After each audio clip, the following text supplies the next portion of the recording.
Bonjour, bienvenue sur les racontines de Nathalie pour des histoires aujourd'hui de licorne. Alors, pour commencer, ma licorne fait des proutes, mais des proutes à paillettes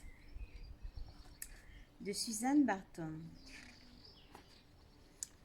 Ma licorne fait des proutes à paillettes puants et dans mon bain moussant.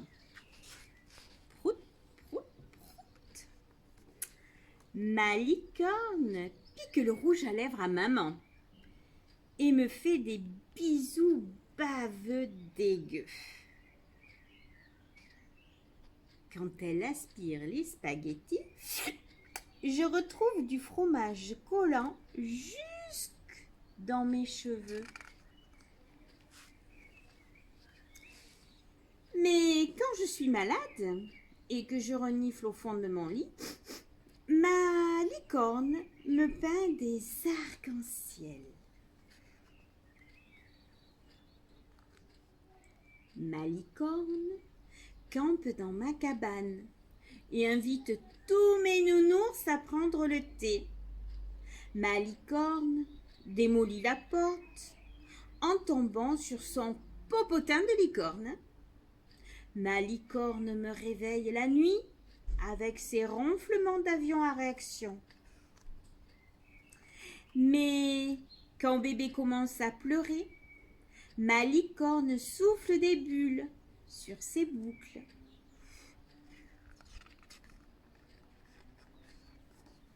Ma licorne fait éclater les ballons de mon anniversaire avec sa corne, des billes qui brillent. Ma licorne écrase ma tartine de fée et la voilà, avec des fesses à petits pois. Ma licorne fait exploser son chewing-gum en plein sur le chapeau de mamie. Plaf! Oh ben là, ça irait pas ça, hein? Mais quand je me sens un peu seule, on galope et on rigole toutes les deux sur le gazon. Ma licorne, elle fait peur aux mouettes et les éclabousse en barbotant comme un chien foufou. Ma licorne éternue sur mon château de sable avec son nez dégoûtant de licorne.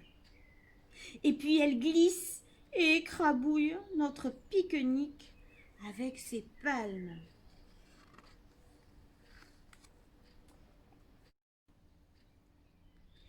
Mais quand je fais tomber mon cornet de glace, ma licorne me garde sa dernière bouchée. Ma licorne, elle a un super secret. Et malgré ses proutes, ses pets, ses éternuements et ses ronflements, je l'aime super fort. Et elle m'aime encore plus. Ouh, c'était une licorne coquine, hein, Lucie? J'ai entendu toutes les bêtises qu'elle fait, cette licorne. Allez, 7 histoires de licorne. Je ne vais pas vous lire les 7 peut-être. On va essayer la chasse à la licorne. Longtemps, les gens ont imaginé que nous, les licornes, habitions la forêt interdite, située dans un lieu très mystérieux. C'est n'importe quoi. Avec mes copines, nous vivons partout sur Terre. Mais comme nous sommes timides, nous restons bien cachés. Pour nous rencontrer, il suffit de savoir regarder et aussi un peu rêver. Un jour, un groupe de fillettes qui étaient en classe verte voulut partir à notre recherche. Comme nous sommes aussi un peu farceuses, nous avons décidé de jouer à cache-cache avec elles. 3 adultes les accompagnaient. La maîtresse, une maman et un papa. En traversant la clairière de notre galop magique, nous avons semé derrière nous des paillettes multicolores.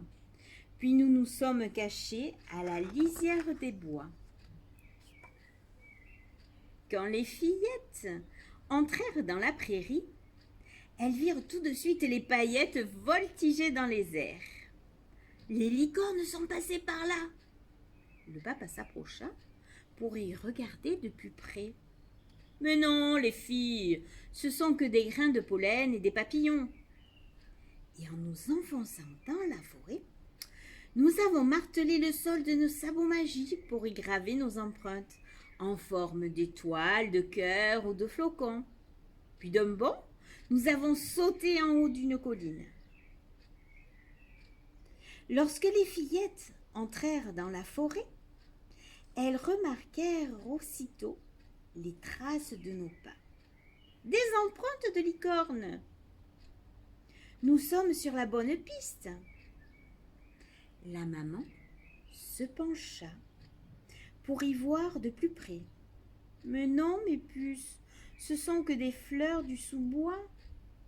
De la colline, nous allâmes karaoter dans le ciel, en le peignant de nos crinières magiques de rouge, de bleu et de violet.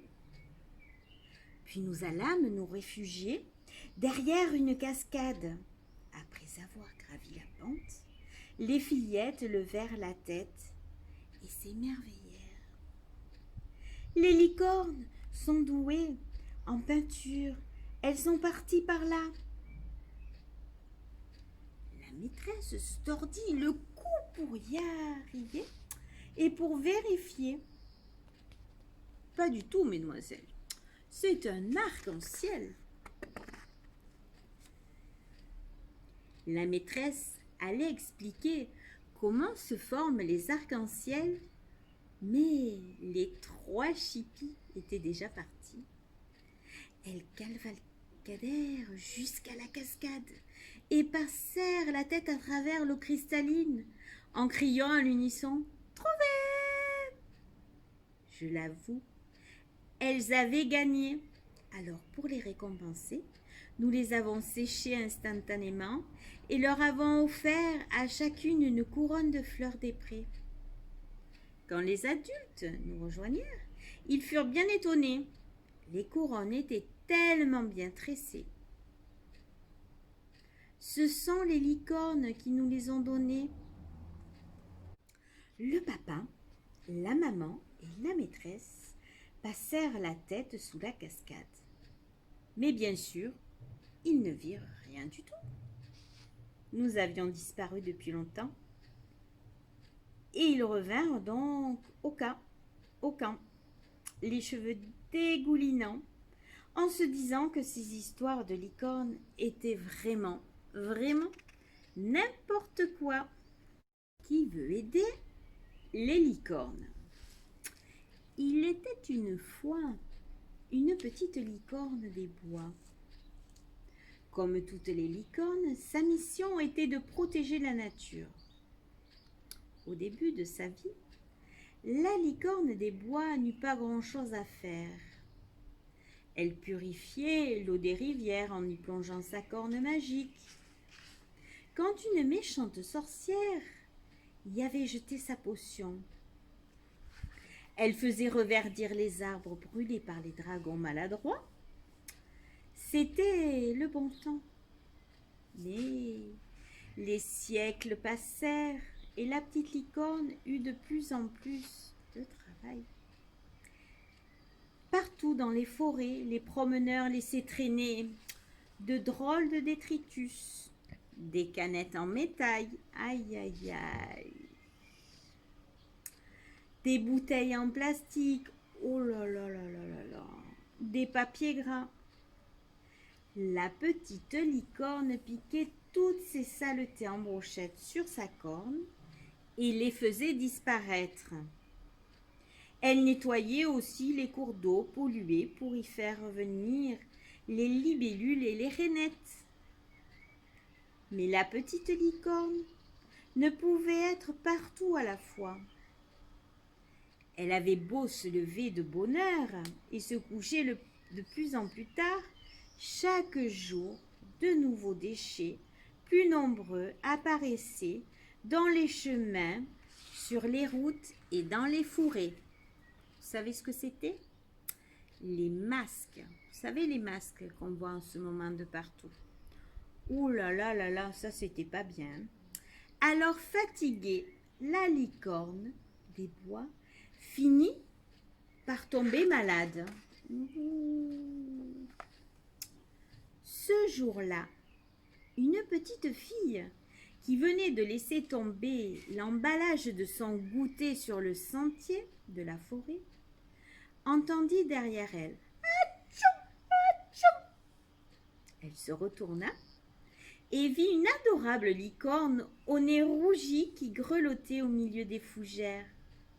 Un plastique sale piqué sur sa corne. Oh! Elle était surprise. Elle n'avait jamais vu de licorne de sa vie.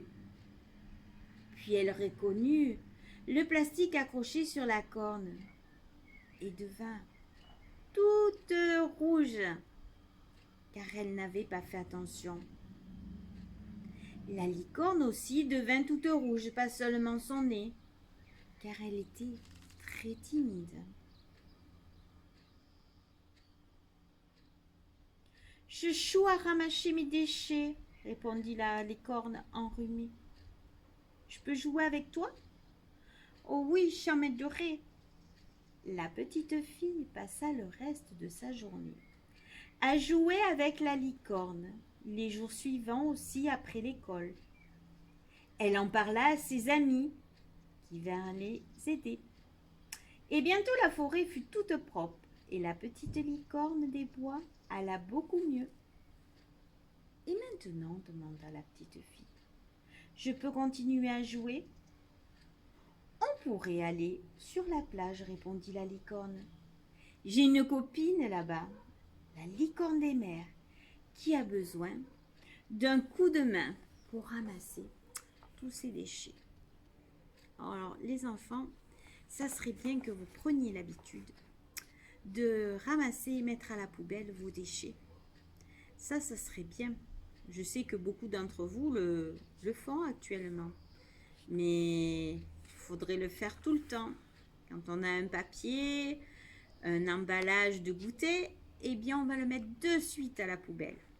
Allez, je vous embrasse et je vous souhaite une belle journée. Je vous fais plein de bisous et à bientôt sur les racontines de Nathalie.